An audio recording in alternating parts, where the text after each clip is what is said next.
Okay. I think Sundari Mata needs to mute here. There you go. Okay, I hope you can see my screen. So today, Srimad Bhagavatam, 11th canto, we're starting a new chapter, chapter 4. And so we just do the first verse. And I've entitled this Incarnations, Attraction, and Prema. Om Namo Bhagavate Vasudevaya. Om Namo Bhagavate Vasudevaya. Om Namo Bhagavate Vasudevaya.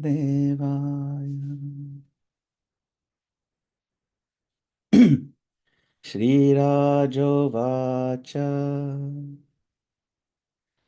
Yani Yani Ha Karmani Yai Yai Swachhanda Janmibhi Chakre Karoti Kartava Haristani Bruvantuna. Translation and purport by servants of His Divine Grace, A.C. Bhaktivedanta Swami Srila Prabhupada. Srila Prabhupada ki jai. So now King Nimi starts this questioning. It's a new chapter. King Nimi opens a whole new dimension of questioning. You know, he's talking with the 9 Yogendras. King Nimi said, the Supreme Personality of Godhead descends into the material world by His internal potency and according to His desire. Therefore, please tell us about the various pastimes Lord Hari has performed in the past, is performing now, and will perform in this world in the future in His various incarnations. Purport. In this 4th chapter, the son of Jayanti, Drumila is one of the 9 Yogendras, will address King Nimi. The 48th verse of the 3rd chapter, the previous chapter, said, Murtya bhimattayamana. One should worship the particular form of the Lord, most attractive to oneself. Similarly, it was stated in the previous chapter, Stavai stutva named dharim. One should bow down to Lord Hari after glorifying Him with prayers. Thus, it is assumed that the worshipper has knowledge of the Supreme Lord's transcendental qualities and pastimes in order to execute the process of worship previously described. King Nimi, therefore, is eagerly inquiring about the various incarnations of the Supreme Lord, so that he can ascertain which particular form of the Supreme Lord is most suitable for his personal worship. It is understood that King Nimi is a Vaishnava, or a devotee who is trying to advance in the transcendental loving service of the Supreme Personality of Godhead. It is important to note in this regard that the word Abhimata Murti, meaning one's most desirable form, does not indicate that one may concoct a form of the Lord by one's own whim. Advaitam Achyutam Anadim Anantarupam. All the forms of the Supreme Lord are anadim, or eternal. Thus, there is no question of concocting a form, because such a concoction would be adi, or the origin of the concocted form. Abhimata Murti means that among the eternal forms of the Lord, one should select that form which most inspires one's love for the Supreme Personality of Godhead. Such love cannot be imitated, but it is automatically aroused when one follows the prescribed rules and regulations given by the bona fide spiritual master and submissively hears these descriptions of Srimad Bhagavatam Abhimata Murti means that among the eternal forms, yeah, I think I read this. I just put it again over here, that one should select a form which most inspires one's love, and such love cannot be imitated. And it's a beautiful coincidence that this purport about love, the word love appears twice here, falls on Valentine's Day, just today. So this is the verse. King Nemi is asking, right? The Supreme Personality of Godhead descends into the material world by his internal potency and according to his own desire. Therefore, please tell us about the various pastimes the Lord Hari has performed in the past, is performing now, and will perform in this world in the future in his various incarnations. Om Jnanatimrandasya Jnananjana Shalakaya Chakshurmitam Yena Tasmai Shri Gurave Namah. I was born in the darkest of ignorance. I bow down to my spiritual master who has opened my darkened eyes and filled my heart with transcendental knowledge. I further bow to all of you assembled Vaishnavas and seek your kind blessings and permission that I may reach Srimad Bhagavatam. So at first glance, this question sounds like a theological request. Philosophy, theology. But the Bhagavatam rarely records questions that are merely informational. King Nemi is not asking, please educate me, please give me information. You have to see the context of the previous verses, which is why in the purport, the devotees wrote that refer to the previous verses, because King Nemi was saying, how can I love more? So Nemi is asking, please help me love the Lord better. That's why it's being discussed in the purport. That's the question. And that changes everything. It's not like, okay, help me fill out my, little cubby holes of information so then I can, retrieve them later on when I'm asked about it. No, he's saying, how can I engage my heart? How can I really love the Lord? Show me different ways I can connect. Why? Because we're all thirsting for love. So the mood of the question is that King Nimi already knows Krishna is the Supreme Personality of Godhead. He already knows that Krishna has unlimited forms. He already knows that Krishna descends by his own will. So then why ask this question? See, in the purport, we see that he is a Vaishnava trying to always advance. He's trying to advance in loving service. He wants to know Krishna not abstractly, but intimately. He wants to know which form of the Lord will most awaken my heart, because that was referenced in the back. Worship the Lord that really gets you excited, the form of the Lord. Of course, the Lord is one. But which manifestation, which dress of the Lord really gets your heart jumping? It's a very natural thing. And suddenly this is not just a Bhagavatam verse, it's a Valentine's Day question.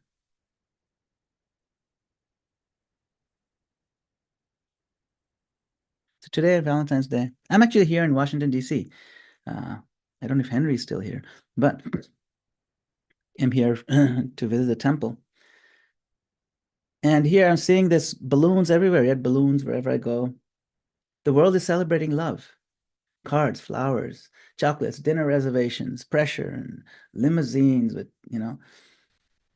beneath all this is one quiet, desperate question. Where is love?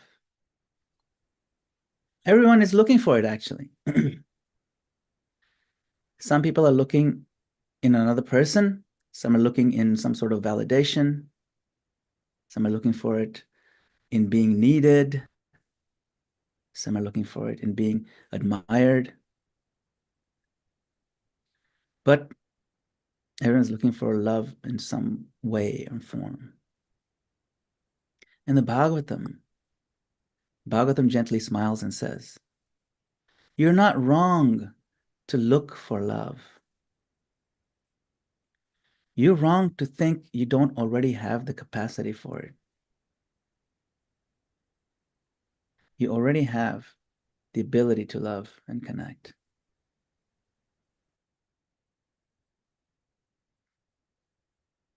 Love is not something we acquire. Love is something we are. This is famous verse here. Nitya Siddha Krishna Prem Sadhya Kabhunoy Shravanadi Shuddhe Chitte Karoy Uday. That is Krishna Prem, the love, the eternal deep love for Krishna. Sadhya Kabhunoy. It's never something that's introduced from outside. It is something that's within. The sun is not visible because someone shines a flashlight on it. So our love is not something that comes from outside. Something we are. Many years ago, George Harrison of the Beatles, who had a deep appreciation of Vedic wisdom, he had deep love for Srila Prabhupada, and even helped spread the chanting of the Hare Krishna mantra across the world. He donated that famous Bhaktivedanta Manor, which is like the hub of Krishna consciousness in the UK. He famously sang this thing. He said, all you need is love. And he wrote this as well on a card. But if you look closely at some of his personal notes, he actually wrote, all you need is love, in parentheses, Krishna. He put Krishna in parentheses. He knew. He understood that love without its source becomes vague.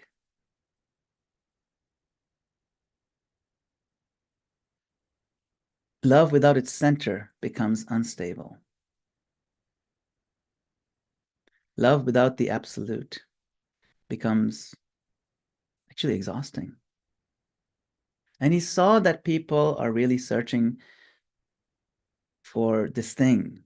When they say love, it's something infinite, but you're searching for it in very finite, limited places. And we're making do, we're settling for something that we don't really want. So love comes from within. The Vedic understanding that explains spiritually is radical and it's deeply hopeful. Love is the inherent quality of the soul. It's a quality. It's not the quality of the body or the mind, not even the quality of our emotions, which is just an expression. It is the core quality of the soul, which means love does not come from chemistry. We said chemistry wasn't good. No, not chemistry. It doesn't come from compatibility tests you can take online. It doesn't come from shared interests in what you like to eat and what you like to do for hobbies or whatever. It doesn't come from these superficial identities. We are lovers by our very constitution. This is why even animals show affection, they show loyalty, they show sacrifice. That's love. This is why even broken people still want to love.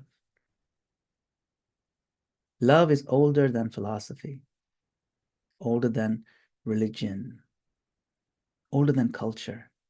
It is the soul's default setting. Now, in this world, when we're in this world, we see the world through various lenses, through various perspectives. And this is where something beautiful happens. Our perception of the world evolves as we advance in spiritual life. In the beginning, we see the world as a prison. We see this place is dangerous. It says in the scriptures, place is binding, it's punishment. And that's not entirely wrong. The world can function like a prison when we are rebellious against our true identity. Of course, it's described as that. But as we mature, we begin to see the world as a classroom. Now it's no longer punishment, it is education. Every situation becomes a lesson. Every difficulty we have in life becomes instruction. We're not inmates of a prison anymore, we are students. Then we go deeper and more reflective, and we see the world as a mirror. And the world is not just teaching us, it is reflecting us, because we've become more advanced in our spiritual vision. And so I learned so much more about myself because the world shows it back to me. What I get disturbed by reveals me, reveals my conditioning. What attracts me exposes me. Every relationship in this world becomes a diagnostic tool for my own heart, how we respond to the relationship, how the relationship shapes us. And then something very refined happens. We begin to see the world as a temple, not a random place that we happen to be plunked somewhere, not merely a testing ground, but a sacred space. This whole space that we're in, even though it may appear abominable in a particular location, but we can see the whole thing as a temple. Because every interaction is arranged by the Lord. Every encounter, apparently random ones, is meaningful. Every moment is pervaded by the Paramatma, the super soul in the heart. The same world, completely different perception. Just the maturity has changed. And finally, when Prema begins to awaken, the vision changes once more. Now the world is not even just a temple. The whole world is a love letter. A greater love letter than anything you can see on Valentine's Day. It's a love letter from Krishna to us. Not because everything is pleasant, not because everything is easy, but because we see everything as personal. We see the Lord with us everywhere. He's with us. And everything that the Lord manifests before us, it's his way of saying, I love you. Everything is arranged for the awakening of the love in my heart, to the extent that I want it, to the extent that I allow the Lord to operate in my heart. And that's a measure of our maturity in our spiritual growth. Now, incarnations are not historical events. They're affectionate interventions. He says, right? Paritranaya sadhunam. Krishna comes again and again, not to manage the cosmos, but to court the soul. Paritranaya sadhunam. I come to give them hugs. These sadhus, these great souls who are always seeking me. Like how he hugged Prahlad Maharaj. And King Nimi understands this. He is asking, tell me about all the ways Krishna has tried to reach us. He is speaking from the heart of someone who's saturated with giddy love. Tell me all the ways Krishna has tried to reach us in the past and what he plans to come in the future. I can't wait to hear how much love he has for us. That is a lover's question. That's why that angle was covered in the purport. Now, here's where it's very important to understand. Love is not a feeling. We make this mistake. It is action. It is service. We need to be careful here because many of us subconsciously believe if I don't feel love, it means I don't have love. But the Bhagavatam never defines love as a feeling. Feelings are expressions of love, not its essence. We think feelings' essence is not. Love is what? Love is orientation. Where am I looking at? What's my direction? Where is my life pointed? Love is who I'm willing to serve, even when it is inconvenient, even when it's uncomfortable or unnoticed. If love was merely a feeling, then our bhakti would rise and fall with our blood sugar. Bad japa would mean I have no devotion. Might as well put it away. Dry kirtan would mean Krishna has left the room. It's not true. But Krishna never defines love that shallowly or that cheaply. Love is not emotion. Love is commitment expressed through service. That's why Prabhupada always translated bhakti as devotional service. The soul actually never asks, should I serve? No. Deep inside, the soul always asks, whom shall I serve? Even in the mature world, service never disappears. It just becomes misdirected. We serve employers, we serve families, we serve expectations, we serve ego. What does bhakti do? Bhakti, all these services you see here, bhakti does not invent service. Bhakti liberates the service. It reconnects our tendency with its rightful object. Finally, we can taste what we've been looking for. And this is why worldly love often disappoints so deeply. It's like a drop in the desert. Not because love is wrong, but because selfishness is a terrible container for love. And yet, we're driven by selfishness. And that's really our core issue here. This worldly love, this feels like this drop of water in the desert, so precious, so hoped for, and so quickly gone without really satisfying, slaking the thirst. Why? Because when love collapses inward in a selfish way, it suffocates.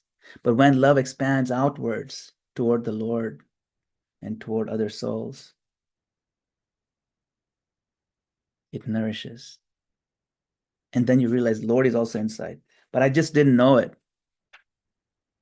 And so, to be truly selfish is not wrong if you know what the self is. But our false selfishness is what the problem is. Now, the Vedas recognize 4 goals in life. Dharma, Artha, Kama, Moksha. You can see 1, 2, 3, 4. You can ask anybody, what are the 4 goals of human life? Purushartha, Dharma, Artha, Kama, Moksha. Dharma is what? Righteousness, religiosity, rituals. Artha means prosperity, get money. Kama means now, okay, what do you do with the money? Well, you enjoy it. You go for a vacation or whatever, you do some selfish things or sense enjoyment, typically. And then when you get tired of the whole thing, because you're not really getting what was promised on the billboards, the satisfaction. So then you said, I'm tired of it. I want relief from these miseries. It's gonna have to mute. Let me see.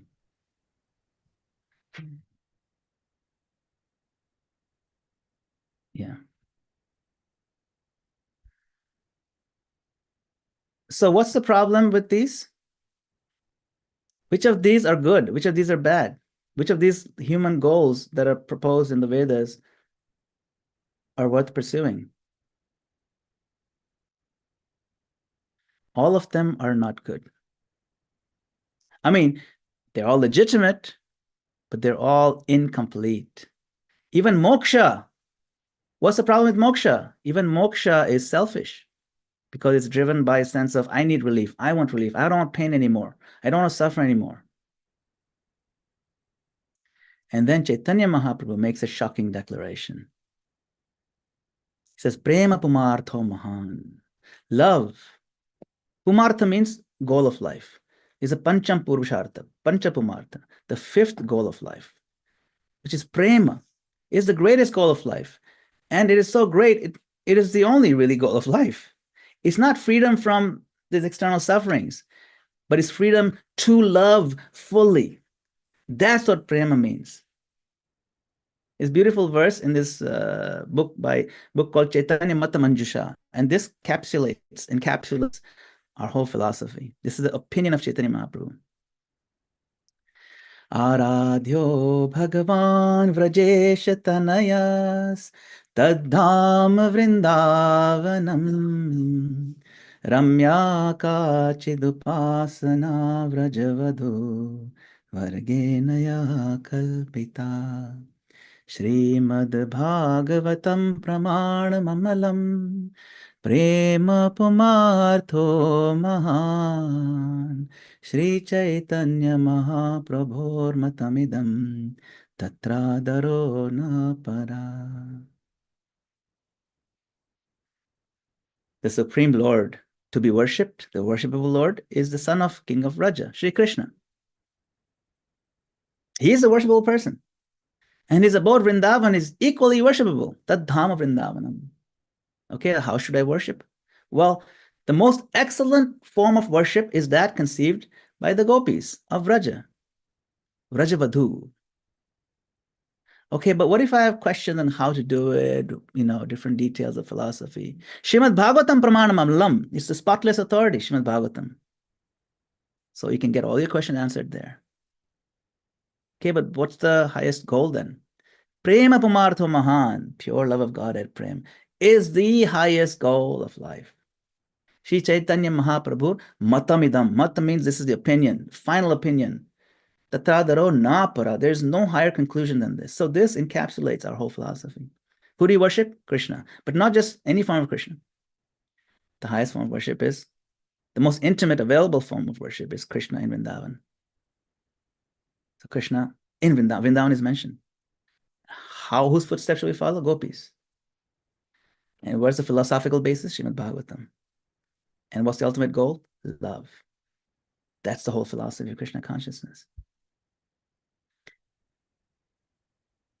Krishna consciousness does not kill love. Prabhupada once said, we do not say don't love.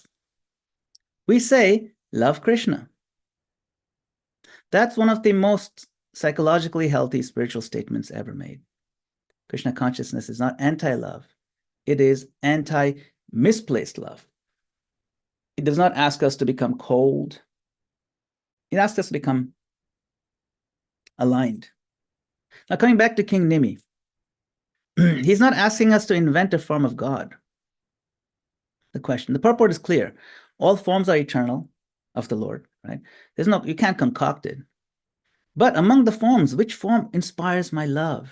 It's not whim. This is intimacy. It's our soul recognizing the resonance of the various varieties of the Lord. And the word abhimata means the most desirable. So again, the most desirable is a subjective thing. And since we're all subjects, we're not objects, it'll vary, which is why the Lord has unlimited variations. It doesn't mean which form of the Lord is the most intellectually superior, or which is, it's not philosophically impressive, but this idea of the form of the Lord that resonates with our heart. It's heart awakening. For some, it is Lord Ram. For some, it is Nrsimhadev. For some, it is Gopal. For some, it is Radha Krishna. For some, it is Jagannath. Bhakti is not uniformity. Bhakti is unity in diversity through love. See? And how is this love manifest in our lives as devotees? Manifest in relationships between Radha Krishna, between Guru disciple, between devotees and friends. None of these are sentimental. They are grounded in service, in sacrifice, and in trust. That's why we have these 6 loving exchanges. They're central to our practice. They're central to our association with the devotees. Giving and receiving gifts, offering food, accepting food, speaking confidentially, listening confidentially, opening the heart. These are not merely social niceties. They are training for eternity, for an eternal life where this goes on. We're told to be detached. But Prabhupada is very clear. Detachment does not mean lack of feeling. A living being must have affection. Bhakti does not erase affection. It purifies the affection. It purifies the direction of the affection. It purifies us from the ego that comes with many of these affectionate exchanges, the selfishness. It removes it, eradicates the selfish component, purifies it. Love does not disappear in bhakti. Love matures.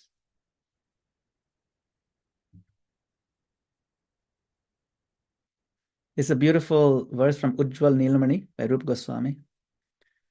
Amazing picture. This is like the perfect Valentine's verse.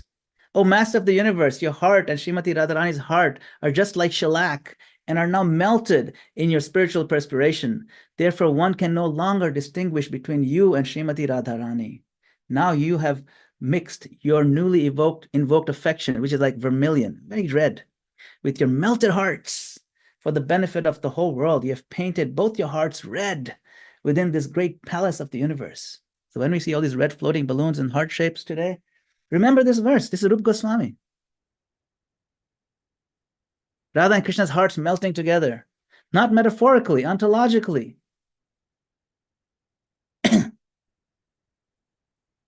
This is not poetry for artists. This is the destiny of the soul. Every incarnation of Krishna performs these leelas. And it's an invitation. His leela is an invitation to love him from a new angle. This is why he comes again and again. Not because he forgets us, but he refuses to give up on our hearts. So how can we love and cultivate this love daily? This love will not arrive dramatically, typically. It accumulates quietly by chanting with more and more purpose, more and more affection, more and more focus, more attention, by hearing with love, by associating with devotees, by serving, by sharing. And one day, without announcement, we realize, I'm no longer just trying to love Krishna. I'm realizing that I'm being loved by Krishna. When that day comes, it's very moving. So on this Valentine's Day, Bhagavatam gently reminds us, you are created to love. This is who we are. We're designed. You're designed to love. You're designed to serve. You're designed for Prema. And Krishna keeps incarnating because he is still courting our hearts.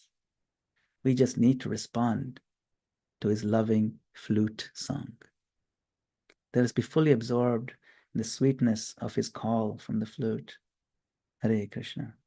Thank you for your kind attention and your valuable time. Hare Bol.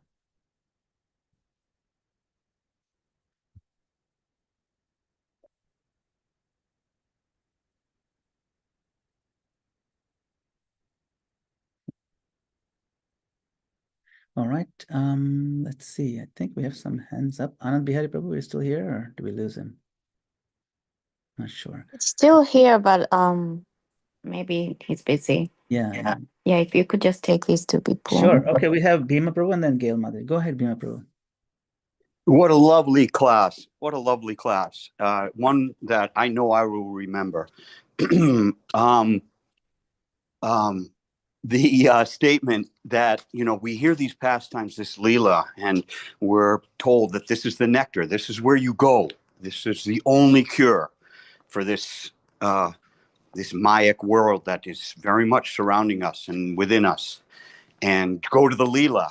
And the tendency is, especially for people who have, trained in literature and read all sorts of folk tales and scripture and stories through scripture from very many different sources, that you sometimes, which is an offense, of course, sometimes think it's poetry for artists. Not to discount it, but this is poetry, and what's the feeling that I arrive at? Where's the ras? Like you're enjoying the ras of the absolute in a conjugal relationship. You're just like, wow, this is so enjoyable. So it's not such a bad thing. But when you said it's not this or just this, it's the destination of the soul, was like an invitation for us to become part of those stories. And I thought that was just really lovely. Thank you very much, Prabhu. Hare Krishna. Thank you, Bhima Prabhu. I saw that you also typed it for everyone to see as a highlight. I really appreciate it. Yes, that these things, when they hit us, that no, this is for me. It's not for it's not poetry for poetry's sake. The poem is a treasure map. Oh my God. Why don't we just keep reading the poem? Why don't you actually go and find the treasure? Which should, we should go out of the door and get it. Thank you so much. Yes, Gail Mataji, my obeisances. Please go ahead. Hare Krishna, Prabhu. My prostrated obeisances to you as well. Yeah, before I ask my question, I kind of need you to repeat your definition of love as not just a feeling, which of course means feelings are part of love, but you mentioned is a direction of, I don't know if you said commitment or sacrifice or activity, something like that. You mentioned direction is how you direct your something. Yes. So right. So what I said was love is not a feeling, it's action, it is service. It is the feelings of love are not its essence, they're expressions, they're side effects. What actually is the core of love is our orientation. Where's my life pointed? Who am I facing all the time? Who am I thinking about? Who am I willing to serve, even when it's inconvenient, even when I'm not feeling anything at that moment, even when it's uncomfortable?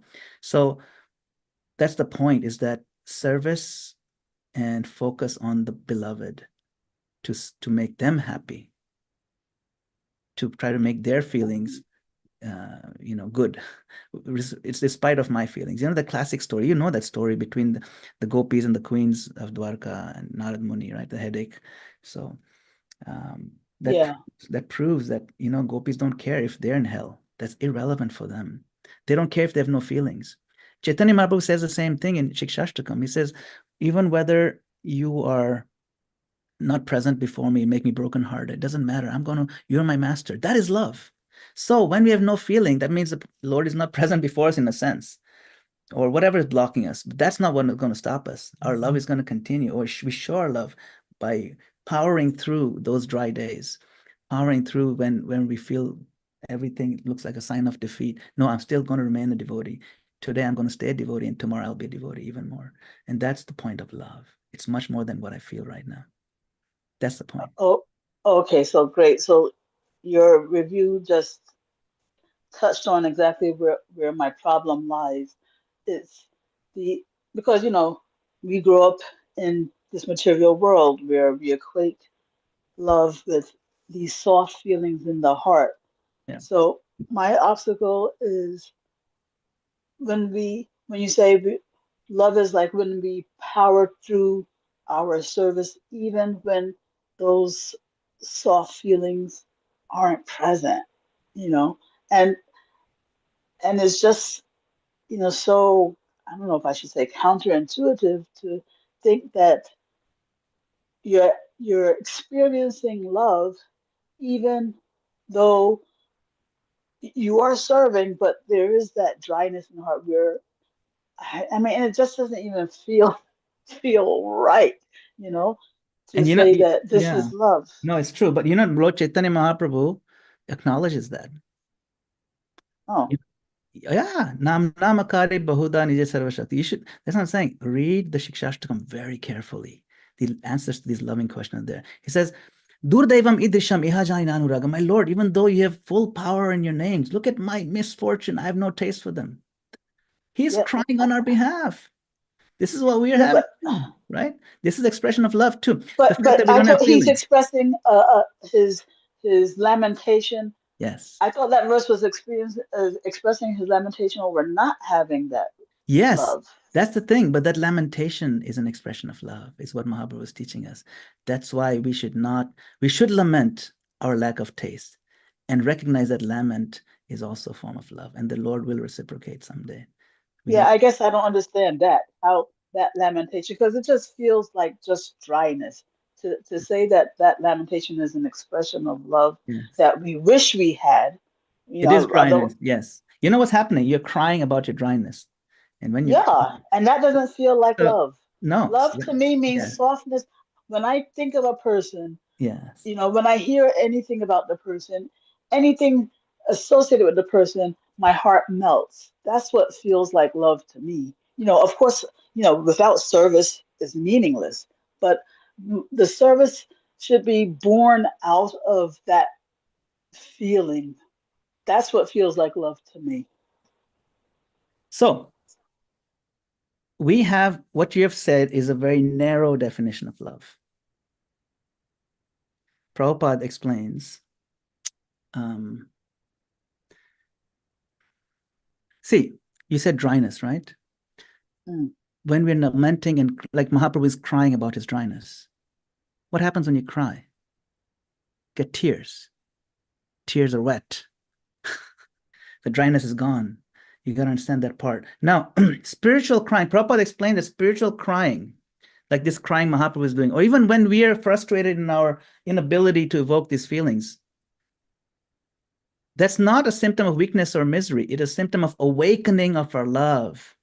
To understand how crying can be a great joy and ecstasy, we have to distinguish between material tears and spiritual tears. Even though we're trying to come out of material conditioning, the yearning for that spiritual platform is our good fortune. Prabhupada says that people in the world, they don't know that this crying is such an ecstasy. Even if it's beginning level crying, where we're crying that we don't have taste, or it's advanced crying where we're crying for genuine separation from Krishna, it doesn't matter. These are feelings expressed in Sharanagati. We're not crying for, material things. We are not at that level of Ashta Sattvika Vikara, where we're trembling and all that, but still the heart is softening. Our ego is gradually dissolving. Separation deepens a little bit, and the soul starts feeling its natural relationship. And how do you measure it's working? You start losing taste for the lower things. You start losing it. And that's how you know you're moving in the right direction. And if you do it under the guidance of progressive devotees, in the association of the right kind of devotees, then you will feel that, oh yes, I'm in the right place, even though I'm not where I haven't reached the goal, but I'm in the right place. Yeah. So it's green mango crying. Green mango crying, exactly. Prabhupada said mango is perfect in any stage. Mango is mango. Yeah. Yes, thank you. So we're going to pause here because I believe it's 8:01, and then we'll come back to Chris Bryant. But right now, I believe there should be darshan happening. Is somebody in the Bhakti Center room going to turn on the camera? That'll be great. The curtain should be open any second, so let us express our love. If you like, you can turn on your camera so you can also present yourselves to the Lord. Darshan is a two-way street, So I'm not sure if they're going to... Yeah, unfortunately, I don't think anybody is in the temple room. I mean, anybody could be, but you know what? there it is. There it is. Yes. Yeah. If they can unmute, that'll be nice.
Lotus feet of our spiritual master are the only way by which we can attain pure devotional service. Back to those little feet that great alms. By His grace, mercy of good. By only which the spirit fire, or that means some attachment to His lotus feet and perfection will all desires. He opens my darkened eyes and fills my heart with transcendental knowledge. He is my Lord. In this that I bring my thanks and ignorance is destroyed. Fitting scriptures. Our spiritual master.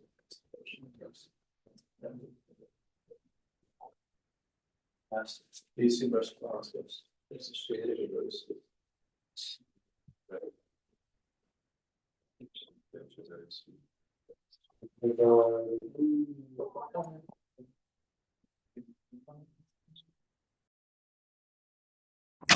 Hare Krishna, welcome to the Afterglow. Madana-gopāla Prabhu, all glories to you. Thank you so much. I got distracted during the Afterglow. Did the audience participate nicely? Yes, we had some great questions and comments. Thank you. What were the That was before the Afterglow. Yes. Yeah, sweet, sweet. Are you available to stay with us over time, Madana-gopāla? A few minutes. Yes, definitely. Sure. Please keep shining. If you need a clarification. Narottam Nitai Prabhu says, thank you for class. Thank you, Narottam Nitai Prabhu. Dear devotees, where are you? Please. Say something in line with Guru Sadhana Shastra. It can be, okay. Sundari Radha, go ahead. Hare Krishna, my obeisances to you, Gurudev. Thank you for giving this class. It was so good. I have so many notes, but would you be able to elaborate a little bit more? You said, let me just get to my notes, sorry. You said, what attracts me exposes me. Can you elaborate like just a little bit more? Hare Krishna. So, well, what I was saying is like,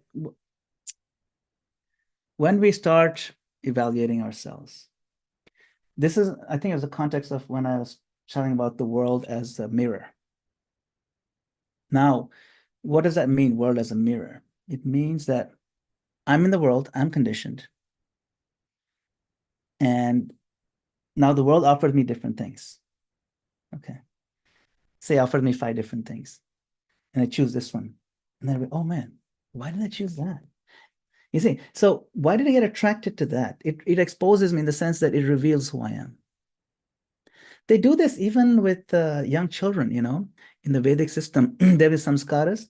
And with very young children, when they're crawling, they put some, you know, at the time, I think it's grain ceremony or one of the ceremonies where they I think it's grain ceremony, where they put a Bhagavatam and they put some money and they put like a pen or something, you know, a couple options. And then they put it a little far from the child and tell the child to crawl in that direction. So if the child chooses the money, then there's like, oh yeah, this kid is going to make a lot of money or whatever. They choose the Bhagavatam, oh yeah, he's going to be a great devotee or something like that, you know.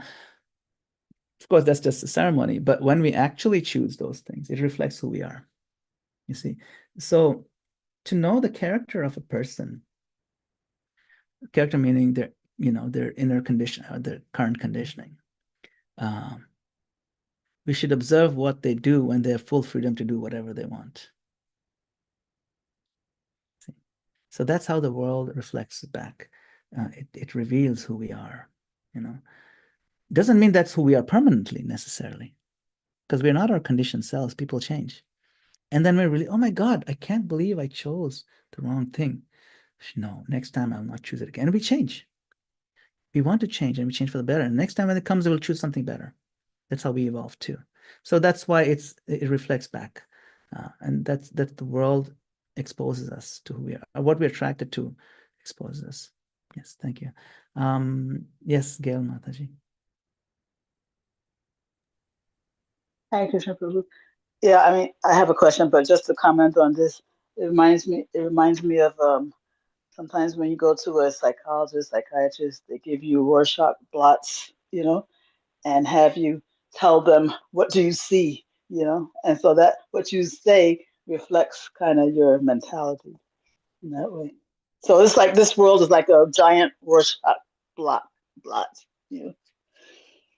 Anyway, my question is back to your talk when you were saying that this whole world is like Krishna's love letter, and that includes the atrocities that we experience or see happening in this world.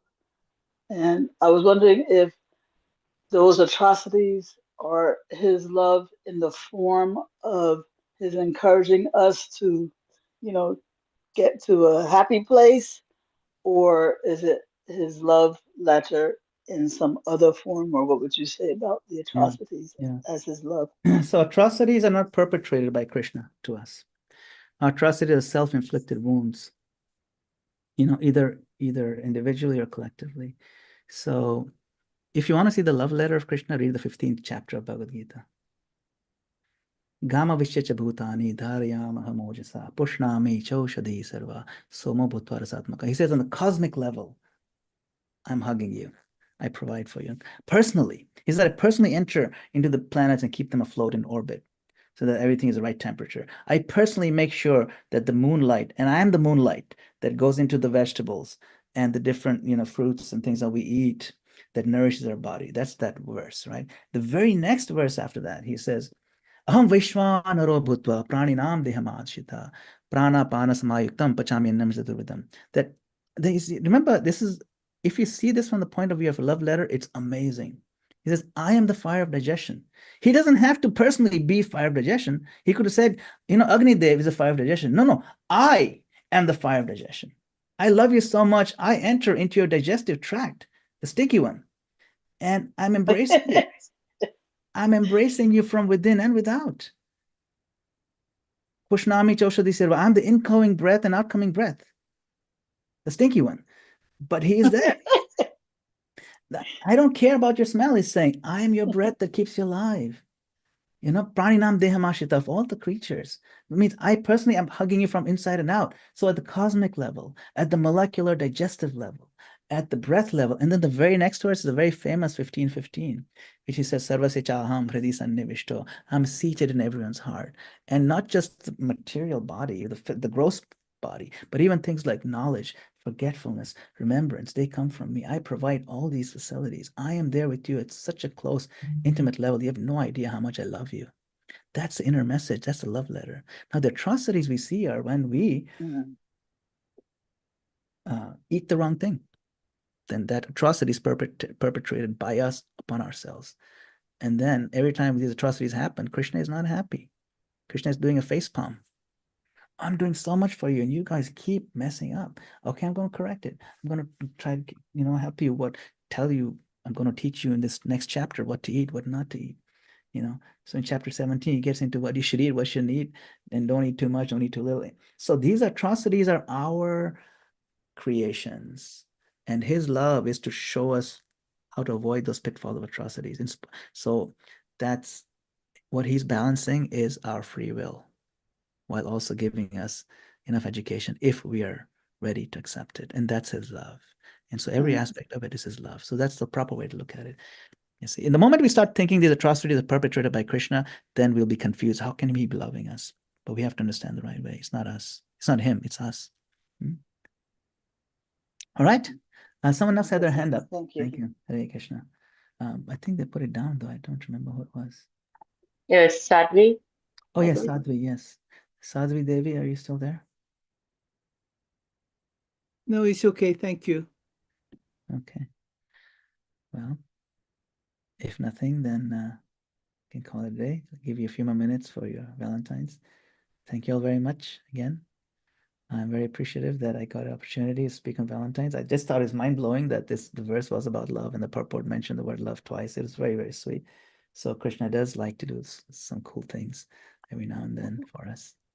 Prabhu, I know you're trying to close, but I just had a lingering follow-up, if I could, about Sure. the atrocities.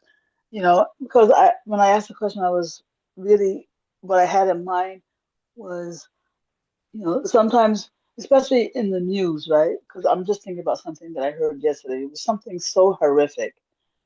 And yes, atrocities we self-perpetrate these atrocities, but it affects those of us who aren't, at least not in this life, the direct perpetrators of the atrocity. So in such cases, where is how do we connect with Krishna's love when we are simply hearing about, viewing these atrocities perpetrated by others? So this is important for us to see from the proper angles. And we know all these angles. You know all of them. The challenge is to put all the angles properly on the table in front of us to process atrocities. First of all, we do not bypass the horror. Oh yeah, it's okay. It's just a world. No, no, no. Atrocities are horrific.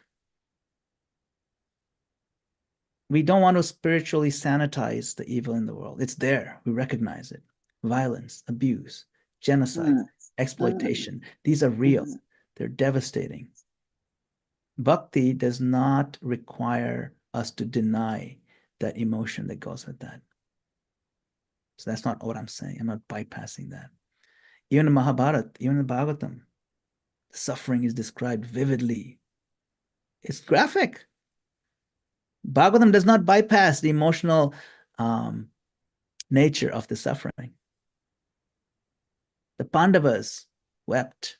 Draupadi wept. Kunti wept. So spiritual maturity doesn't mean saying, it's all fine, Prabhu. No. It means learning how to hold two truths at once. That's what we have to learn. See, Krishna's love, like we said, doesn't mean that Krishna causes the cruelty. That's a critical distinction we have to make. Krishna gives us the free will. He gives us moral agency. He gives us a structured world governed by karma. We see it happening. Atrocities are not expressions of his divine affection for us or his sadistic nature. Some people think God is sadistic. That's why he does it. He's like, God is like this kid with a magnifying glass in the hot sun and we're little ants and he's burning us up just for fun. No, that's not what God is. Atrocities are expressions of our misused free will operating inside lawful moral framework. We know that. Why is that? We know that love requires freedom. Otherwise, not love. We've talked about it ad infinitum. Freedom allows distortion of values. If Krishna removed all freedom, there'll be no love, only automation. So love includes the risk of tragic distortion. Now, another point we have to keep in mind is Dukhalaya Shashvatam. Remember? This world. Wait. Sorry. Before you go proceed. So the two things that we have to hold simultaneously is one, the free will that is required for love to be expressed, right? Which includes being able to being free to perform atrocities, right? To twist things out, yeah, to even justify them. And so then the other thing is what? What's the two things? No, see, the two things. Or that's the two things. Is that the two things? The two things is that the suffering is real. Violence, abuse, all that stuff that happens, exploitation. The devastation, devastating nature is real. It doesn't require us to deny that. We don't deny its validity. At the same time, we also know that Krishna's love for us is real. Those are two different things we can hold at once. And we have to reconcile them, understanding this framework. That's how you reconcile it. See. Okay.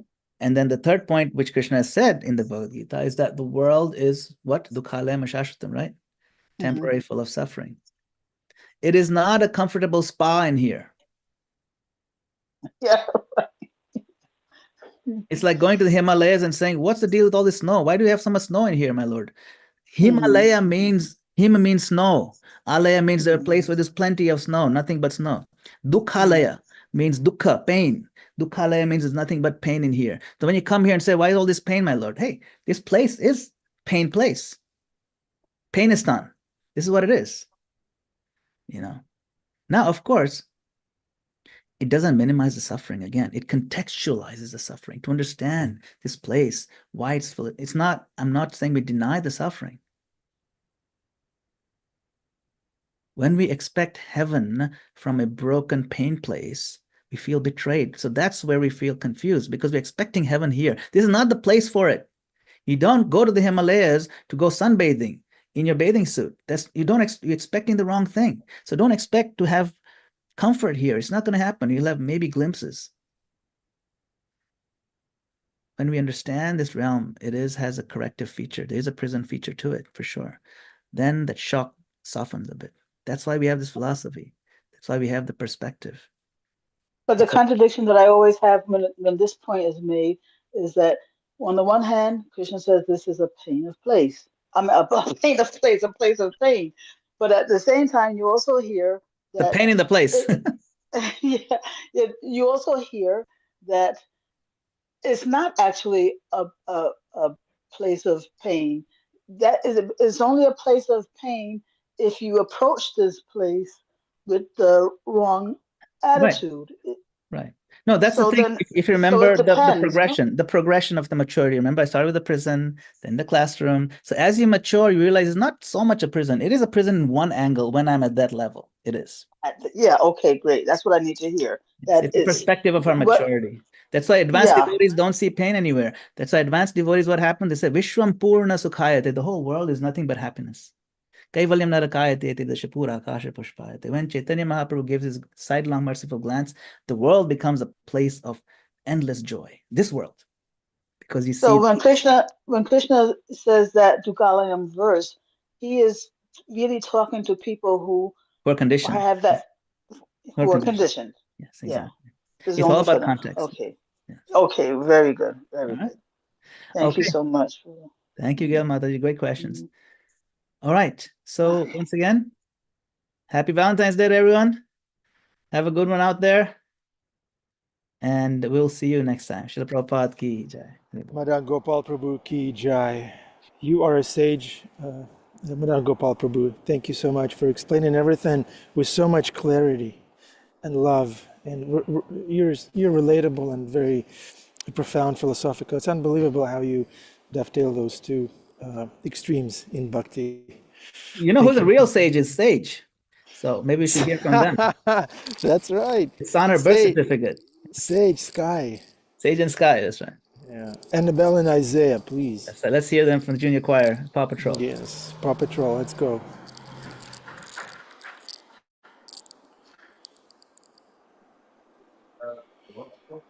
Okay, there they are. Okay. Hare Krishna, Hare Krishna, Krishna Krishna, Hare Hare, Hare Rama, Hare Rama, Rama Rama, Hare. This is the best part of class, Madana-gopāla Prabhu. We hope you're not offended, but they stole the show. Thank you very much. Sage, Sky, Annabella, Isaiah, thank you very much. Dear devotees, we love you, we need you. Thank you for tolerating us. Pray for us, please. Come back again tomorrow. Srimad Bhagavatam never ends.